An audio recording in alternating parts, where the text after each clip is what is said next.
Ladies and gentlemen, welcome back to Somos Moss, the official podcast of Somos Moss NM and your source for the latest news and notes on New Mexico United and the New Mexico Runners. My name, of course, is Seth Bidoff. Joining me this evening, we have Jacob Terrell, Earl Nieto, and we announced it last week, a special guest, head coach, technical director of New Mexico United, Zach Prince. Coach, thank you so much for hopping on the show this week. We know that it's been a busy few weeks leading up to the season opener. And of course, the club did pick up a 1-0 win on the road Saturday against the Miami FC. So thank you for coming on. Absolutely. Thank you guys for having me. I appreciate all you guys do for, not only our club, but, just in general for, New Mexican soccer. It's awesome to see you guys, gaining any type of traction for any teams that are, working hard out there. And so, man, I appreciate what you guys do. Yeah, it's something that we do love, and we certainly talk about it, every week. We talk about the growth of sports here in New Mexico, and obviously United and the Runners, the Ice Wolves, Gladiators, all leading the charge for that. And obviously, you've got success over at UNM here back at the pit this year. So sports are definitely on the upswing here in New Mexico, and yeah, we're happy to be a part of it. So. We're going to try to keep things, we talked about it before the show, we try to keep things here in and around an hour. Okay. We got Terry over in chat. David Krall is in the background here, and you guys didn't get to see it, but we do have hashtag Team Seth here on the show this evening. So do appreciate everyone popping in. Pictures didn't happen. We might pull David in here at the end to show that. But as you guys know, we are live on Facebook, YouTube, and Twitter. And if you're in the chat, please throw your questions and comments in there. We will get to those throughout the show. We do ask that you do, of course, keep them appropriate, and we'll get those over to Coach and get some questions from you guys as well. So, first of all, Coach, off season came and went, felt like it took forever. What was it like to finally get back out there, season 2 at the helm, and starting the season on the road against Miami? Yeah, week 1, a little bit brutal where, we're watching everyone. There's advantages and disadvantages to that where, everyone gets to jumpstart their season, but also at the same time, we get to, see Miami before we go down and play them. So that was nice. And we tried to take advantage of that. And, but yeah, going down to Miami, getting a result down there, it was a gritty win. We did a lot of things that we really wanted to do. There's some things that we still need to work on. But I'm really, happy with the result, obviously, and then I'm proud of the performance, and then I think it's a performance we can really build on, and it's not something that's completely outside of our identity and completely outside of what we were working on. This looks a lot like what we've been working and training up to this moment, and so I'm really proud of that. Talk to us a little bit about what you felt went well, because from our perspective, in our chat, defensively, we played a really good match. Kalen looked exceptional. Will looked exceptional. And, having those guys back there really seemed to limit what Miami could do, through the middle, particularly when you have, Sam dropping back into that deeper position as well. Yeah, it first starts with our front group defensively. I ask a lot of our front group. They have very good ball players, so they build out of a 3. So they build and play, they attack out of a 3-4-3, 3-6-1, whatever you want to call it. And they defend out of a 4-4-2. So it's a little bit different looks offensively and defensively. So there's some spaces that, you have to exploit. And then there's also on the offensive side for them, there's, you need to make them uncomfortable in some spots. And where they're very comfortable is the ball at their feet with their 3 center backs when they're building. So Aiden Stanley, Paco Craig, Chapman Page, all very good with the ball at their feet. So it was really important for us to go and press them and make them uncomfortable. But also at the same times, we had some press triggers of, hey, here's a position you have to go and you have to get their head down. And then, hey, here's some times where you can't go because if you go, it's just an easy 2v1 and they're going to build out of that. So the guys did very, very well with the information given to them, executing that and making sure that they were, really uncomfortable in the build. And we didn't allow them to do that. And that made the game easier for players that you mentioned, Will, Kalen, Sam Hamilton covers more ground than probably anyone in this league, has more interceptions than anyone in this league. And you can see that, game to game. He's remarkable at that. And so, yeah, it was a good first performance. And but the main thing that I was happy with was us in possession. A lot more patient than we were in the past in 2022. And I don't want to bring up 2022 so much, but it was a year where we needed to be better with the ball. And when we had majority of games that we lost, we had about 55% possession or more. And we were much more comfortable out of possession last year than we were in possession. And so I'm really proud of us. I think, do we want to create a few more chances? Yeah, it was pretty close on a few. And but at the same time, the attrition of having the ball and making them work so much wears them down. And you could see where we were starting to really come into the game the last 20 25 minutes of the game and starting to break them down a bit. And we get a penalty and tuck it away and come out 1-0. It looked like the humidity kind of got to us a little bit. And so you mentioned working into the game there, you saw Austin and Sam both go down with cramps. Was that were you expecting that going in, or humidity, game one, all those things? Yeah. I'm from South Carolina, so the humidity wasn't horrible. I looked, it was like 78. If it gets over 20 here, I'm dying. So yeah. So it just playing in Charleston. I played in Charleston for the Battery, and we had 2 calendar years where we were undefeated at home. And the reason was, and there was 15-20 minutes into the game, people couldn't move anymore because of the humidity. And it wasn't like that. It wasn't quite like that. Give it a couple months in Miami, and it'll be right there. Worse. But yeah, for sure. But those guys, they covered a ton of ground. It's first game of the season on turf. So am I surprised that a couple of guys cramped? No. Harry was kind of cramping a little bit towards the end of the game. But they did a great job pushing through, and Sam and Harry end up finishing the game. And then, Austin had to come off, which is fine. But I think those guys did a phenomenal job. Yeah, Coach, these guys aren't Southerners. They don't get the humidity. No, that's right. No, born and raised in this dry climate. Yeah, I miss it a little bit. I miss the humidity a little bit from time to time. That's what I tell these. That is a crazy statement to me. I don't know about you, Coach, but for me, every time because my family lives back east, they live in Atlanta, and every time I step off the plane, it's just like, okay, this feels like home. I don't know if you have that same feeling. Yeah, for sure. There's no doubt. Even when it's hot here and rains, it's like some of my favorite times. Nope.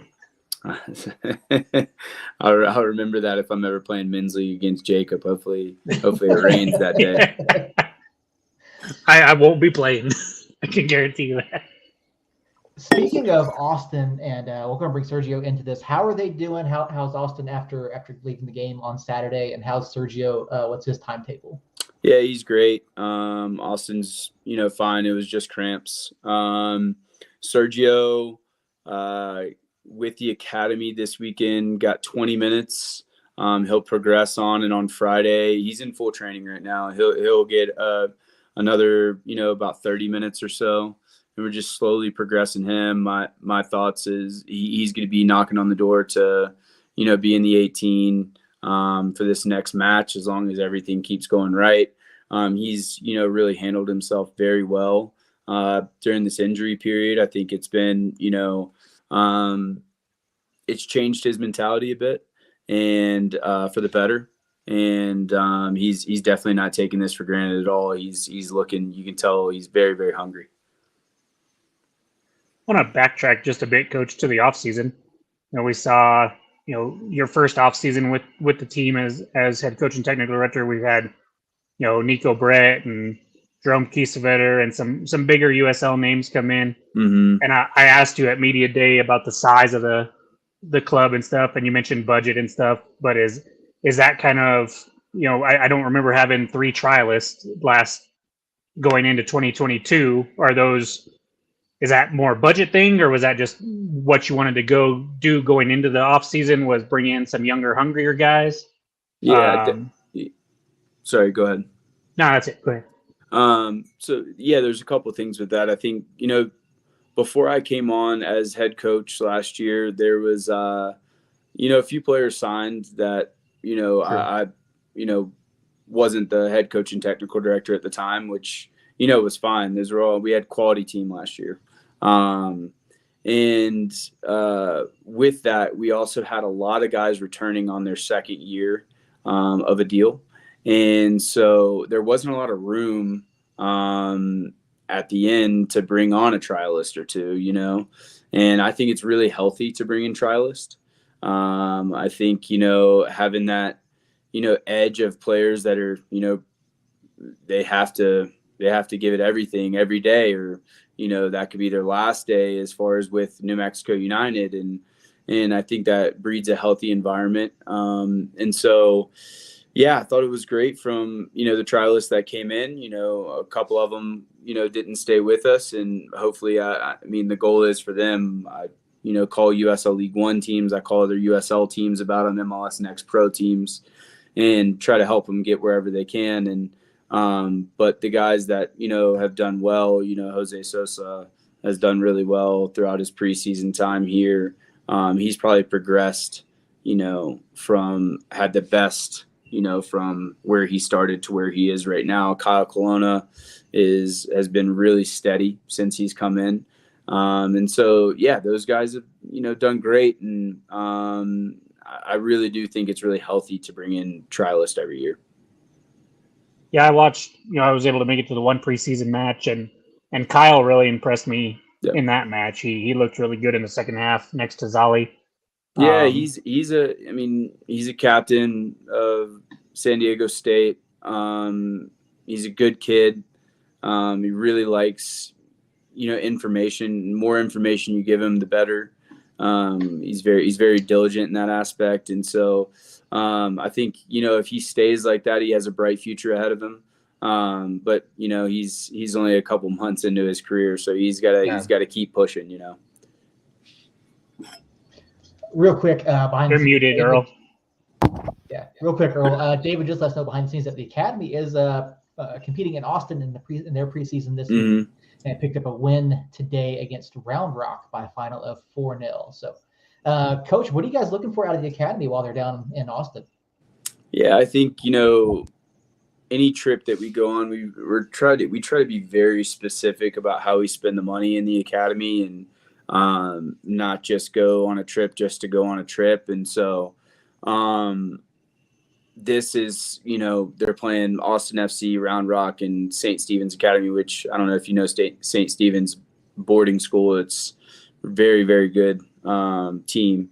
And so these will be really good opponents, and we try to create not only, a high level environment for them to play in, but, take them to a place where they can experience, different way people live, and different colleges can come see them, and so we try to maximize completely every trip that we take with that academy, because we have good players in New Mexico, and it's important for us to not only go and compete against different clubs, but to show the talent that is here in New Mexico, and to show it across the U.S. And I think, Junro has done a great job of that, and he'll continue to do a phenomenal job of that.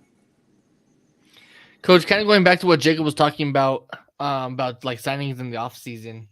When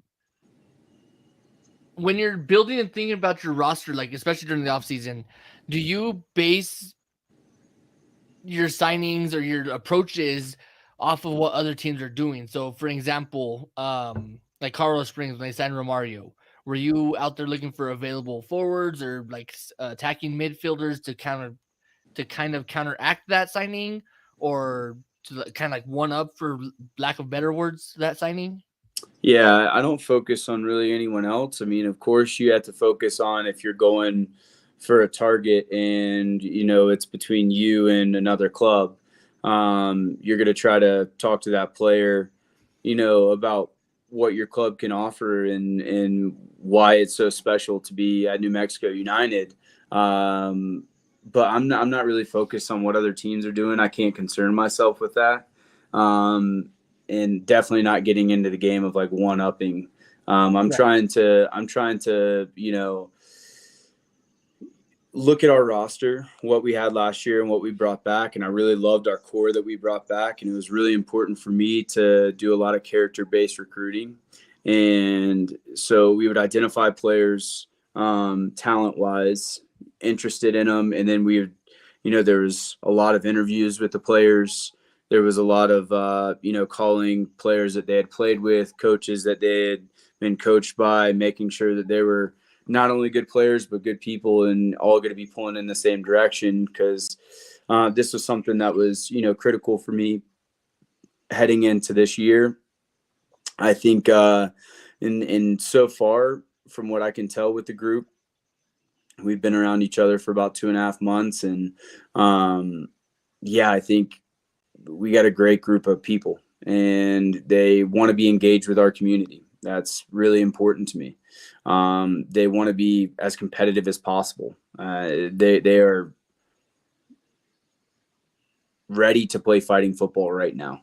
They're not going to wait for some moment, or they're wait until we play at Isotopes. They are ready every single day when we train. And so these are the type of personalities that are really going to work, you know, under, you know, my guidance. And so I'm not asking players to do something that they're not comfortable with, or something that is going to be, you know, out of the scope of their personality. So that was really important for us this year. And so far, you know, I think, you know, we got a lot of them, you know, right. And we just got to go keep proving it every day that this is the type of team we are. How big is that list going into the offseason of players that you're evaluating and approaching and contemplating bringing in? Yeah, it's big because you are looking at multiple positions. And then there's other players that you find out about, for instance, Greg and Santi, you know, that are under contract that, you know, you find out that, you know, Phoenix might be willing to part ways with them and willing to trade for them. And these are two players that, you know, I was very interested in for a long time. And so I, you know, was very aggressive with those two, and specifically Josh Doling. I've been following him for a bit, watching St. Louis. I was really interested to see how St. Louis, you know, started their, you know, professional debut coming to second division rather than, you know, knowing they were going to go into the first division, which was really interesting. I thought that was a great way for them to start. And I think that's a catalyst point of why they're 4-0 right now. So I watched them a lot. As you know, our trainer, athletic trainer, Tyler Harris went there, and he's their head athletic trainer now. So me and Tyler are really close. And so I always followed them and really loved Josh. I thought he was a great player. And they decided not to, you know, take him to MLS and offered him an MLS contract. It's really difficult for an international player at that level, you know. And so this is a person I didn't want anyone getting in the game with him. So once Josh, I knew he was available, the next day there was an offer on the table for him because I had already done, you know, the character references on him. And then once I had the phone call with him, knew he wanted to come to New Mexico United. This is a player I was really excited about. And so, you know, there's other players, maybe you can't get exactly everything you want on them, and there's always going to be risk associated with every signing that you have. But we try to, you know, make that risk as small as possible so we can, you know, hit the ground running. And I think we're pretty close right now. We just got to, you know, now we got to capitalize on, you know, this opportunity that we have in 2023. Real quick, reminder, if you're in the chat on YouTube and Facebook, you can throw questions and comments up there, and Coach will see those, and we'll hopefully get some of those answered for you this evening. Coach, you talked about the international aspect of Josh Doling, and obviously last year we had Itamar Keenan as part of that recruitment team.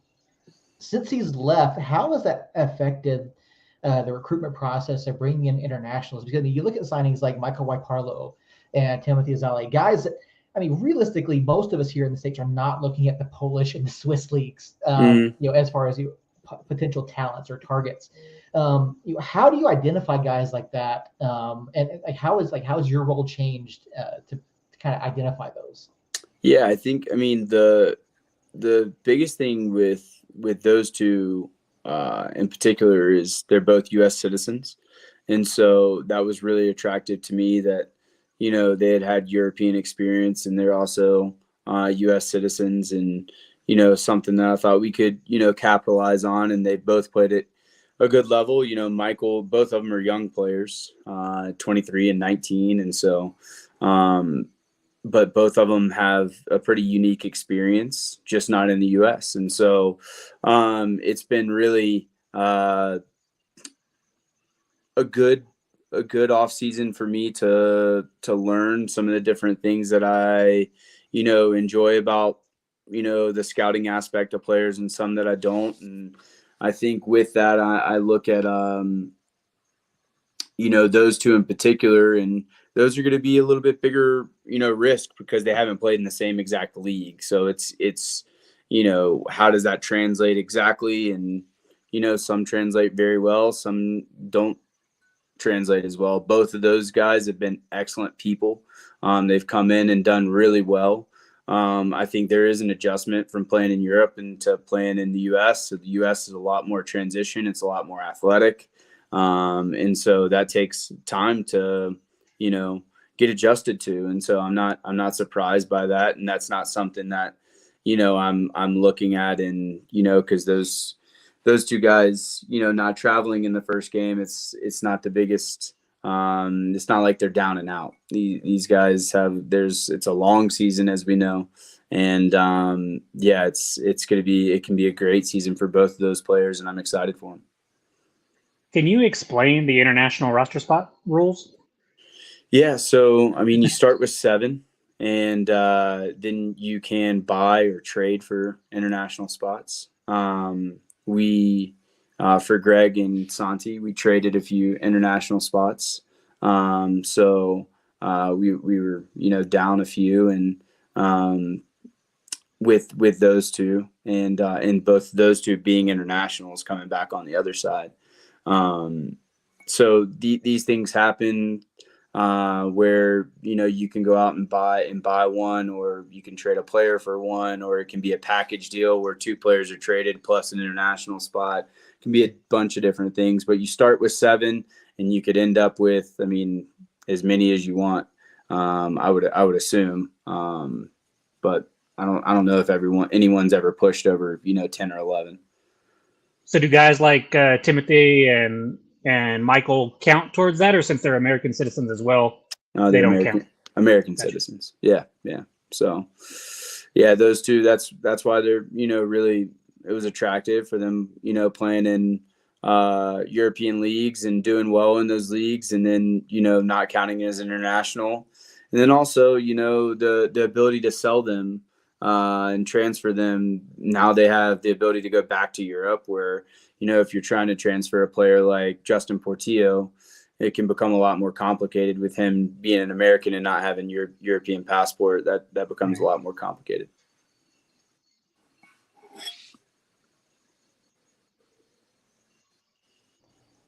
I wanted to ask you, Coach. Kalen last season picked up a knock fairly early in the season, and it just didn't quite seem to come back. So, and I know it's a very small sample size so far in 2023. Was there something kind of just like a niggling little injury last year that Kalen just didn't quite seem to get fully over? And like, how has he translated that to this year?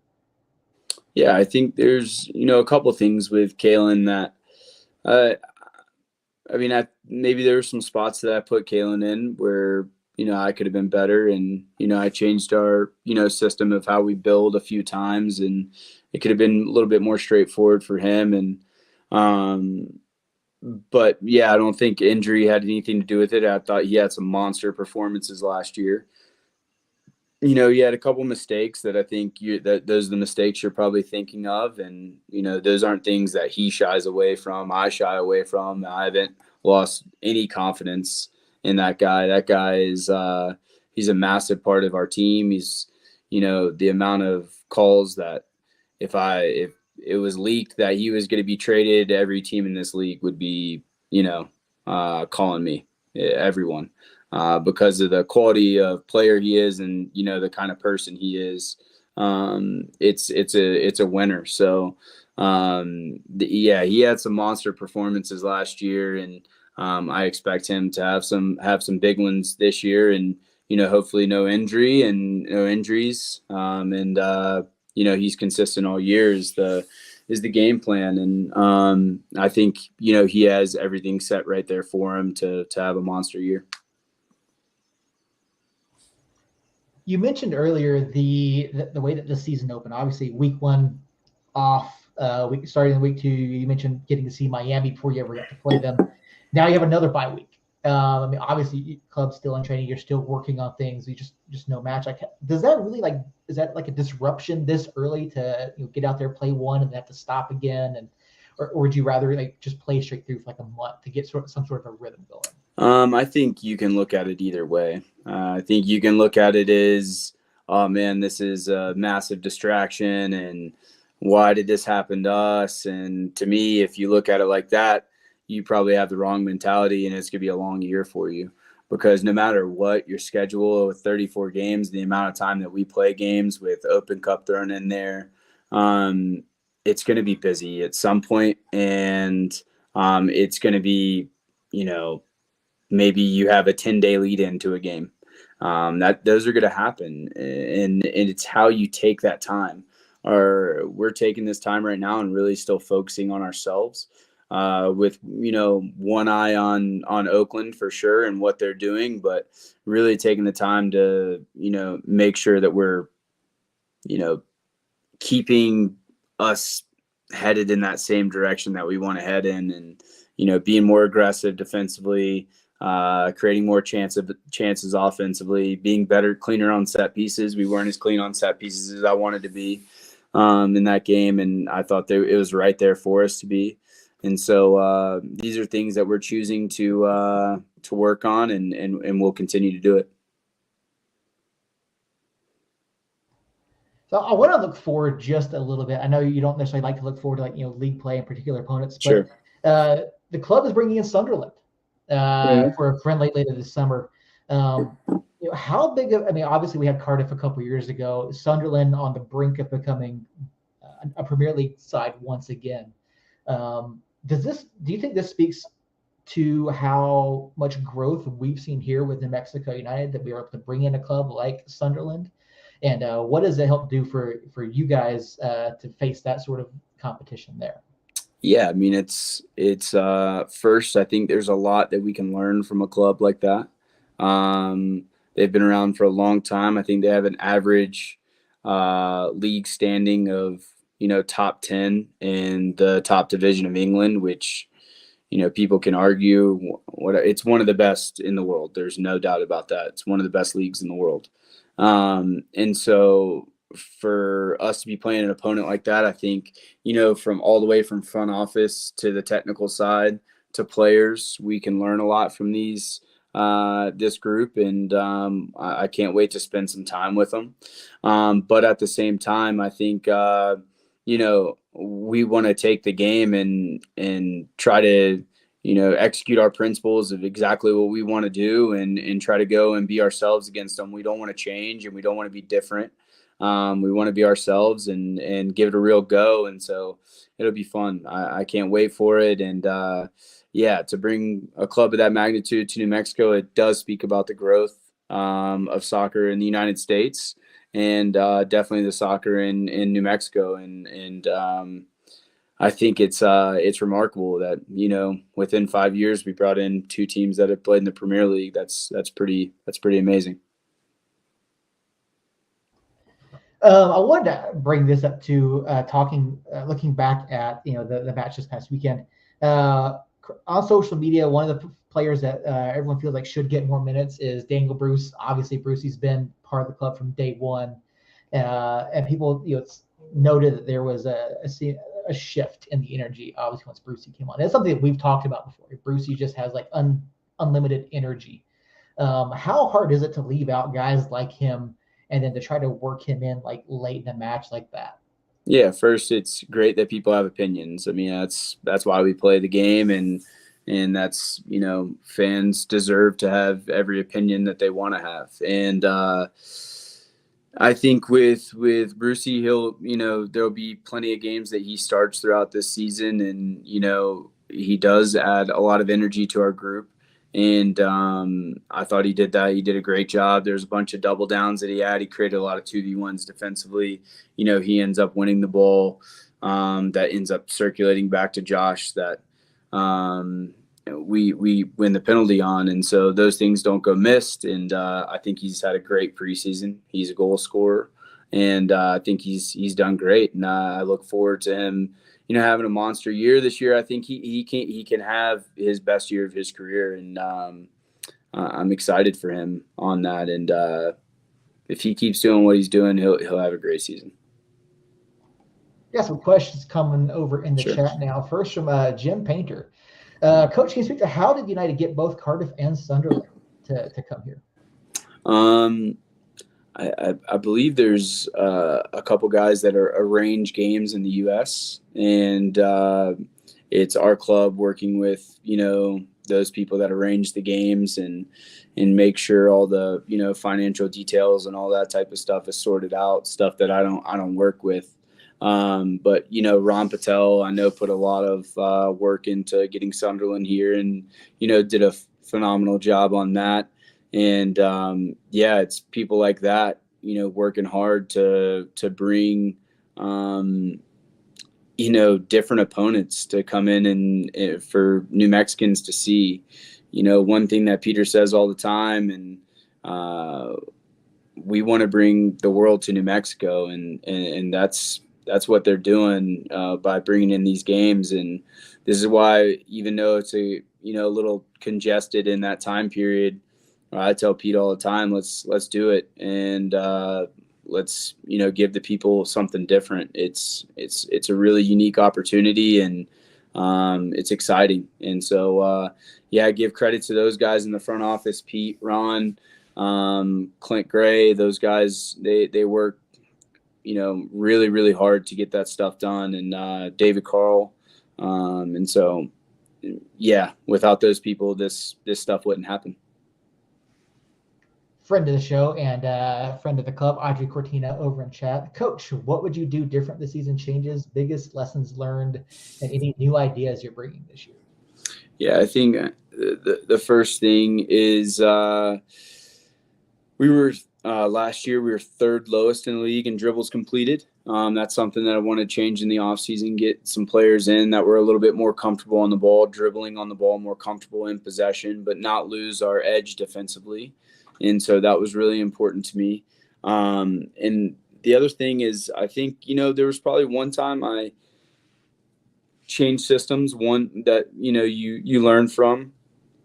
And, going into Colorado Springs away last year, I changed from a 4-2-3-1 to go to a 3-4-3 against them. I thought it set up a little bit better for us, and we weren't quite as aggressive. We were really hesitant. I changed back to a 4-2-3-1 at halftime. We're extremely aggressive. It's exactly, the pictures that we want to see. And so, you have to learn through those types of things, and, you have to have those insecure moments. And when you have those insecure moments, you can't shy away from them and feel sorry for yourself. These are moments that you have to be really solution oriented, and you have to learn from. And, that's when you grow the most. And so that's when I felt I grew the most, and really found our identity probably the last 5 games of the season. And I thought that's where we hit our stride going into the playoff game. Just got a little unlucky with some injuries. Sam Hamilton, Chris Wean, Nico Brett out in the playoff game. That's difficult. Not saying we couldn't have done it. We had some great chances at the beginning of the game to finish off, but got a little unlucky with injuries towards the end of the season. I wanted to ask too, have you had a chance to have you or the club had a chance to get out the ice hopes and play around with the changes, get out there on the field a little bit, or have you guys been kind of hands off to this point? No, I've been out there. Ed, the groundskeeper, I would assume, the best in minor league baseball. He's incredible.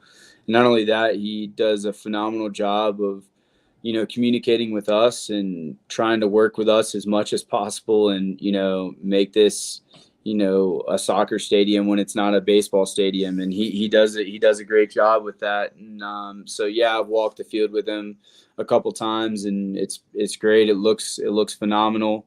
I'm sure for baseball, it plays better without the hill back there. And it looks great. And we can't wait to, get back out there. Wish it was a little sooner, but we'll take care of some business before we get to that. And obviously the field looks like it's going to play a little bit wider than it has the past few years. How does that factor in, or does it really matter to you guys at this point? Yeah, of course. I mean, the way a field dimension is interesting in soccer because you can change it quite a bit. And you can go and play in a field like RGV, which is 120 by 80. It's, big as you can get. And then you can play, at, I don't know, Memphis, and it's, 72 yards wide or 70 yards wide. And so it can definitely factor in. Our field at home is 74 yards wide by 112 long. And it'll be that same dimension next year or this year, sorry. And I think it suits our style, and it's plenty of space for us to play in. And I just can't wait to get back out there and actually play a game on it.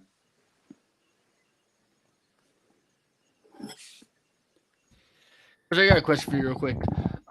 So for the past 4 years, we've seen Josh as the captain. I mean, it's always been Josh. Mm-hmm. What was the conversation and the mindset like choosing Sam over Josh this year?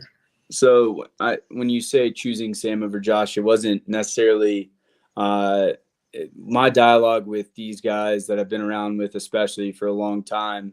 The amount of respect first that I have for each and every one of these players is immense. And so it would never have been Josh finding out anything on, the day that Sam's chosen as captain. So long conversations between Josh and myself and Sam, talking about what's the best for our group, what's the best for Josh moving forward.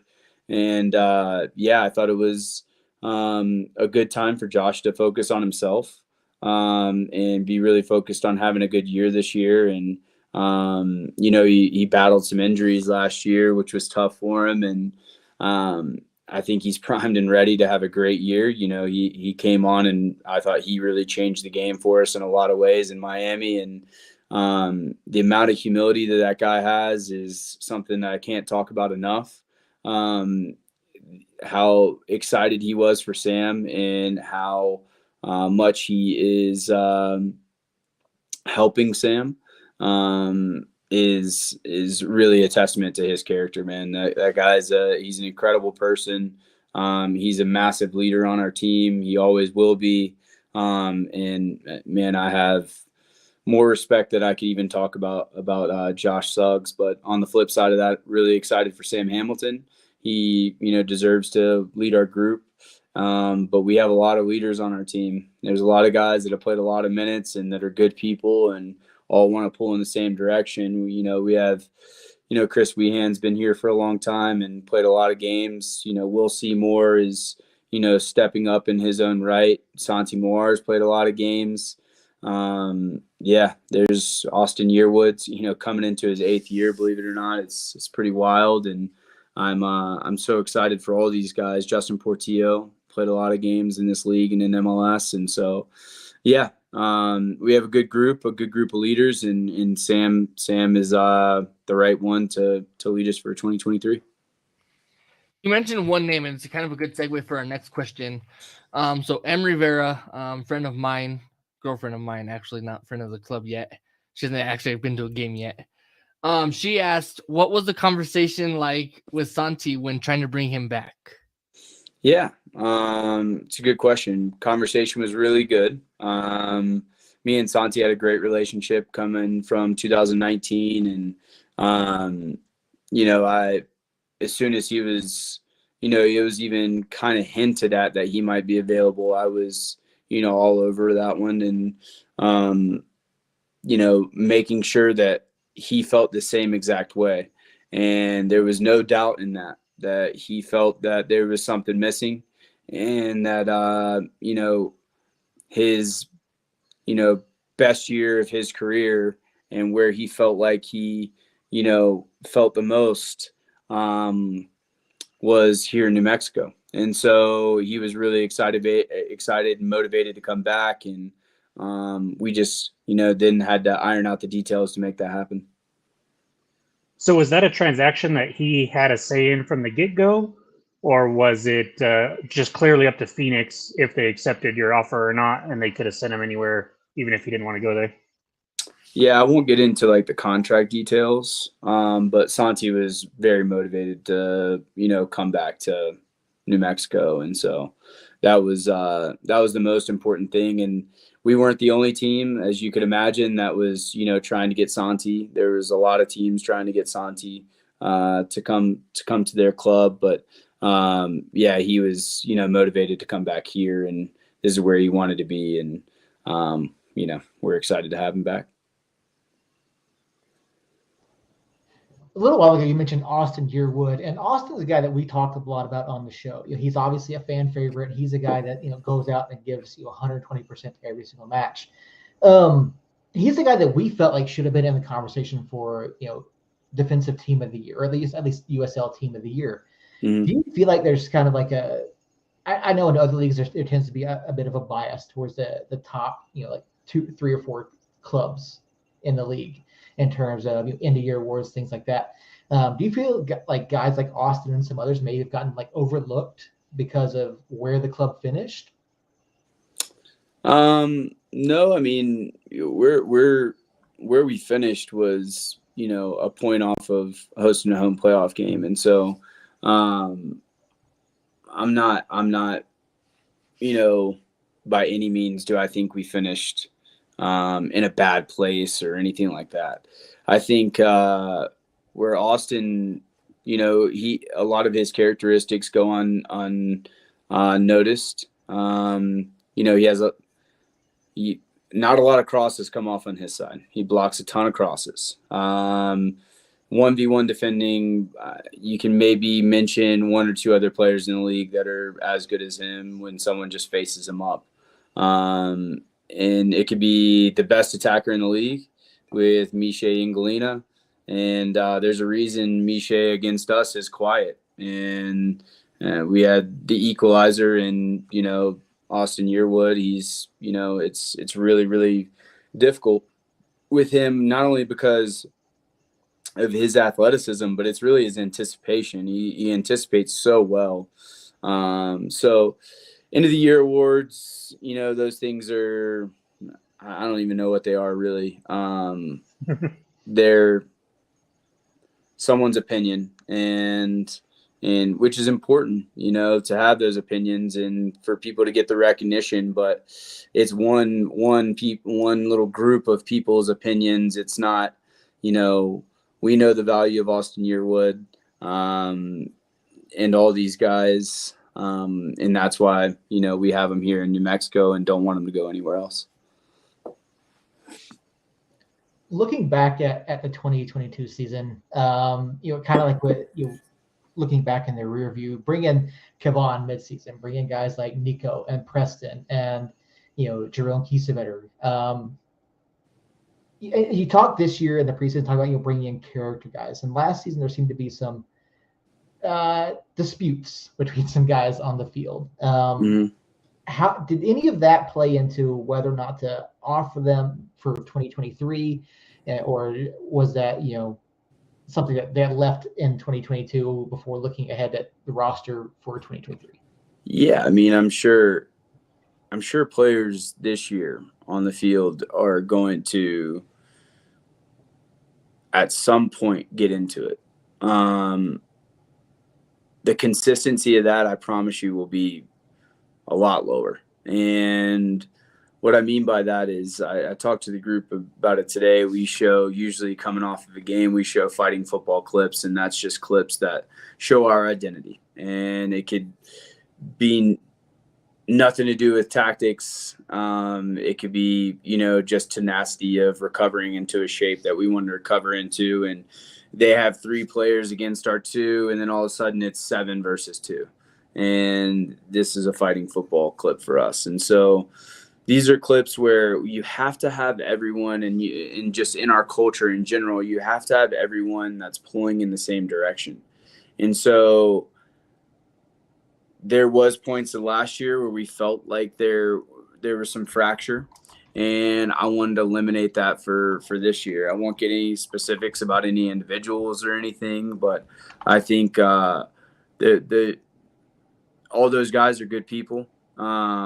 And it's just a matter about putting a group of players together that want to go and do it together. And that was the mission and the goal for this offseason. And I think, we've done that. And now, like I said, we got to go capitalize on it. Now it's great that people, like each other and want to pull for each other. But now we got to go get points and get wins and all those types of things. And so, yeah, absolutely. That factors into it. We had a game against RGV last year. We went up 1-0, and after the game, we ended up losing 3-1.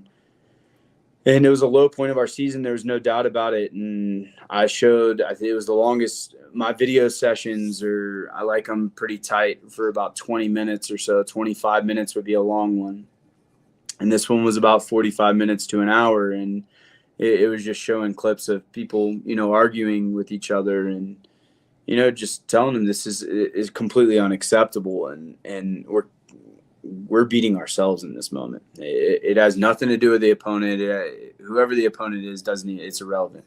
And so that was a turning point for our group. And I don't think we lost a game after that, and really, found our identity and hit our identity for those last 5 games heading into the playoffs. And so, yeah, absolutely. This is something that, won't happen and won't be tolerated, here. Jacob is apparently taking us on a car ride.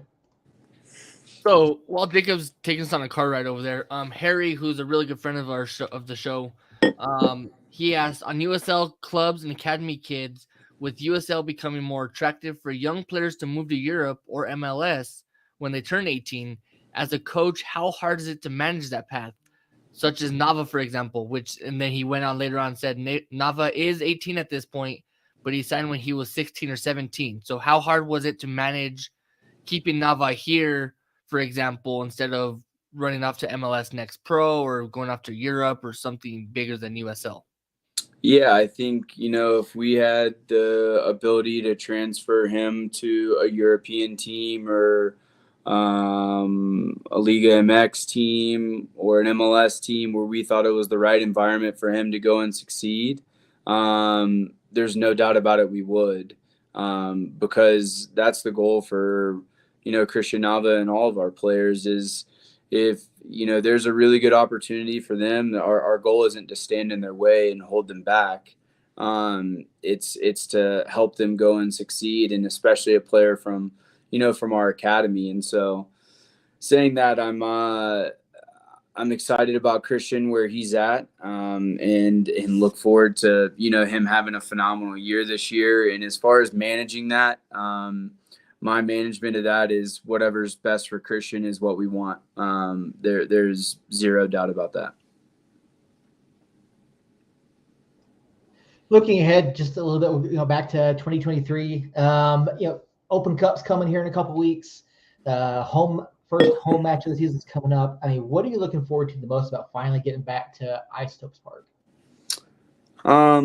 Yeah, it's going to be a lot of fun. I'll always love when the new players get to experience it. That's really fun for me, for them to see it and us to talk about it. But the main thing is, for me, we got to be better at home this year. If we're better at home last year, we're in the top 3. There's no doubt about that. And so it's really important for me to establish really, really good home record in making Isotopes a tough place to play. It already is a tough place to play, and we got to make sure, we have 3 games last year where 90th minute it ends in a draw. So you can look at that and say, oh, well, we're just 3 minutes away from a home playoff game. And that's not the way I look at it. The way I look at it is, we didn't do our job of closing it out. And that's a massive job of ours. And we took a step in the right direction in Miami of scoring in the 85th minute and then, closing that game out, and did a phenomenal job of that. And we look forward to doing that back at Isotopes and, creating that atmosphere. I want to host a home playoff game. I've won 2 titles in this league as a player. Both titles I've hosted. It's so important to host. It makes it such an advantage for you going into playoffs, not having to travel, playing in front of your home fans. All those things are so important for us, and that's why we want to host a home playoff game. Audrey over in chat, once again, another question for you, Coach. What Liga MX team would you like to play against? Really, any of them would be great. Rayados came to the Somos Unidos Cup, so I think that would be phenomenal for now our first team to play them, and I would love to go down there and play them as well if we could, and so that's something that hopefully we're looking forward to in the future, and we can get done. I think that would be the next step for us after we play Sunderland is start looking at these Liga MX teams and saying which one can we play, and hopefully it's Rayados. So, obviously, you mentioned missing out on the hosting a home playoff match last season by basically one result. What are the goals and expectations you have for the club this year in terms of, you mentioned you want to host a home playoff match. Is there are there goals like you set in terms of wanting to make it to a certain round of the Open Cup? Is there something you're looking forward to? Do you think we can compete for the Western Conference title this year? Yes, I do think we can compete for a Western Conference title. My goal isn't, my goal is to host a home playoff game, and that's genuinely what it is. I think if you put yourself in that mix, then you really put yourself in a position where you can, make a run. You look at both teams that went to the final this year, Louisville and San Antonio, both hosted all games until the final, and then the team that hosted in the final, they won. I think it has a massive advantage to it, and so this is my goal this year is to make sure that we're bringing playoff soccer to New Mexico. Open Cup is a little different. In one round, MLS teams could come in, and then you're playing an MLS team, and then the next week you're playing LAFC, and then the next week you're playing. You could knock off a couple MLS teams, but still only be in the round of 32. So it's hard to put a real goal on that, but I think Sacramento did a good job of letting us all dream last year, and there's a part of me that's glad that they didn't win it, because I want to be the one that wins it from the USL, not Sacramento. And so, but man, I have immense amount of respect for those guys. They had a really tough road and did a really good job all the way through. And then not only that, they did a good job in the playoffs as well. And so respect to them. And that was 2022. So it's 2023 now. You kind of hinted at the format change. You're saying, for the Open Cup, saying you could potentially play multiple MLS teams in a row and still not be out of the round of 32. The USL has also underwent a format change this year. We're now playing every team in the Eastern Conference. How big of a deal is this for the USL? Do you like the interconference play? Do you think it helps build the league as a whole in terms of competition and building just the community around the league? There's no doubt. And just competitively, like last year, some teams, you could look at what other teams got to play in the Eastern Conference. Maybe they had easier opponents or whatever it is. This year, it's just no argument. It's you play everyone.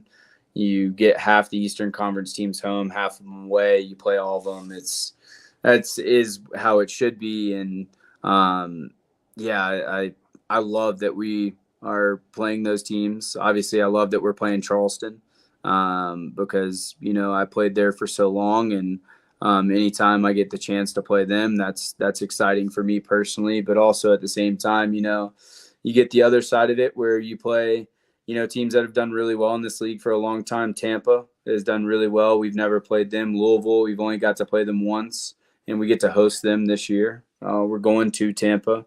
Miami, we've never played before. That was great for us to, go down to Miami. And these are all things that, I think hopefully as a, fan as well, it gives you a whole scope of the league rather than, just seeing the Western Conference teams and a couple Eastern Conference teams sprinkled in here. And then lastly on that, I think it's great that, the MLS 2 teams moved out. I think that's a positive thing.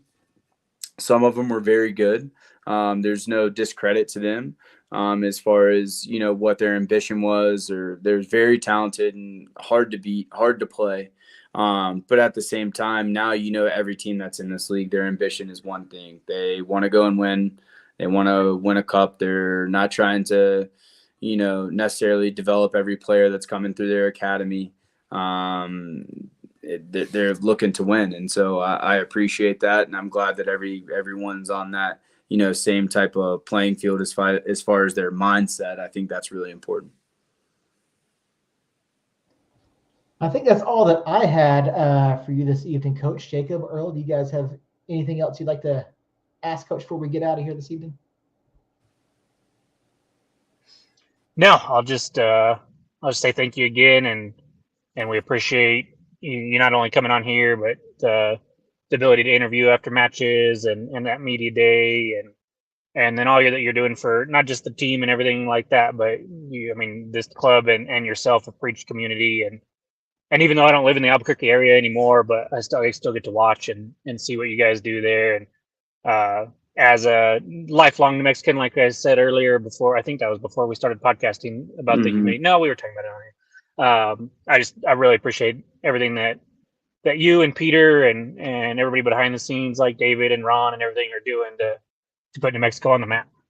Yeah, it's a mission of the club, and there's no doubt about it. And this is what I was saying about the character-based recruiting. It's important that those players, they're not going to know it until they come and experience it, but it's really important that they know the expectation. And our expectation is for, you're not just a player here. You're a part of this community, and you're going to be a part of it. You're going to be ingrained in the community, and that's going to be going in, doing appearances, and using some of your off days is time to go and do different things in our community. And because I tell all the players here, I spent a lot of time at a very great club. Charleston, I can't speak highly enough, but it is different here. It's different in a lot of ways. As much as I loved it in Charleston, it is too special here to ever take for granted.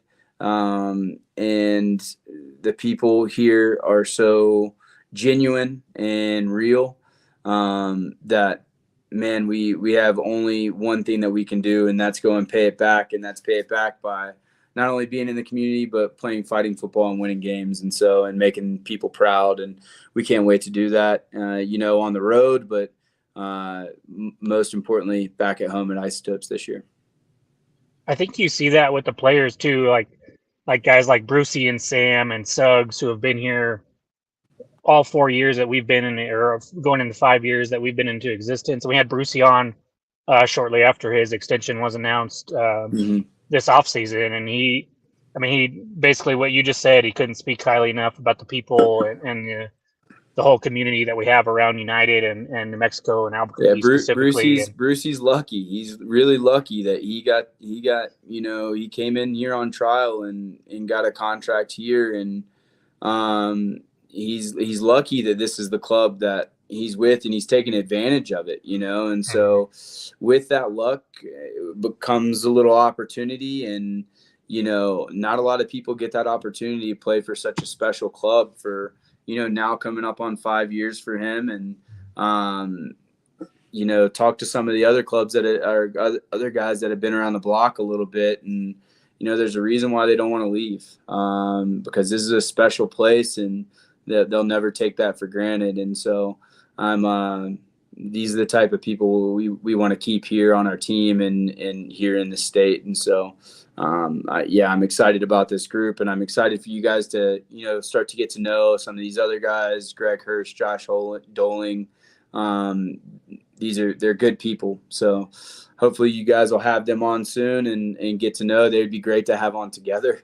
Yeah, that'd be actually pretty funny. Yeah. To have those two on together. And David, make it happen. Yeah, that's right. And so, excited for the year, and guys, can't thank you enough for all the attention that you give to us and the time that you give to us. And if there's anything that, we can do for you guys, let us know. Thank you, Coach. Appreciate that. Yeah, Seth, Coach, appreciate all your time. Thank you guys. David, I know you're in the background, and we'll probably talk to you in just a second, but thank you so much for setting this up this evening. And everyone in chat, thank you guys. All the questions, you guys are greatly appreciated, and we love having you guys interact with us throughout the show. So, Coach, thank you again, and hopefully we'll talk to you again soon, and we'll see you guys before too long out at Isotopes Park. That's right. Open Cup before then. That's right. Open Cup. That's right. August 4th over at UNM Soccer Complex. We'll see you guys then. So April 4th. Yeah. What did I say? August 4th. August. Yeah. Man, I'll tell you, I've got so much going on. Coach, I know you're a busy man, but telling these guys, I'm coaching, I'm reffing, I'm doing all sorts of stuff. It's I got 2 under 2 right now, so it's wild around here, man. So 2 under 2 is fun. Yeah, that's right. Jake and I have been there. Yeah, I've got a 6, 2, 4, and then 1 that's due in about a month. All right. Good luck, man. It's nonstop. And I know when they get to be teenagers and we're running them to sports and doing all this stuff, it's going to be even worse. So I'm enjoying the time that I have with them when they're little now. In fact, that's why we have this Blair Witch camera. We're currently at my family cabin on the east side or the west side of the state where I don't have electricity or anything like that. And we're spending a few days on spring break out here. And so that's awesome. I made the mistake of talking to David and setting it up for today, and then realizing, we're gonna be in the middle of nowhere, so I had to make it work. But appreciate it. Appreciate Seth and Earl obviously coming on here. Like Seth said, the chat. We'll be back. There's no match this weekend, so we won't have a pre or post match episode for you guys. But we'll be back next Tuesday at 9:00 to look forward to Oakland. And any news that pops off, I'll be at the Black and Yellow Bash on Saturday, so we'll be able to see the new kits and hopefully hear from Zach and Peter and some others, and I'll probably talk about that a little bit on Tuesday. But other than that, next Tuesday 9:00, and until then, Somos Unidos. Awesome. Thank you guys. Thank you.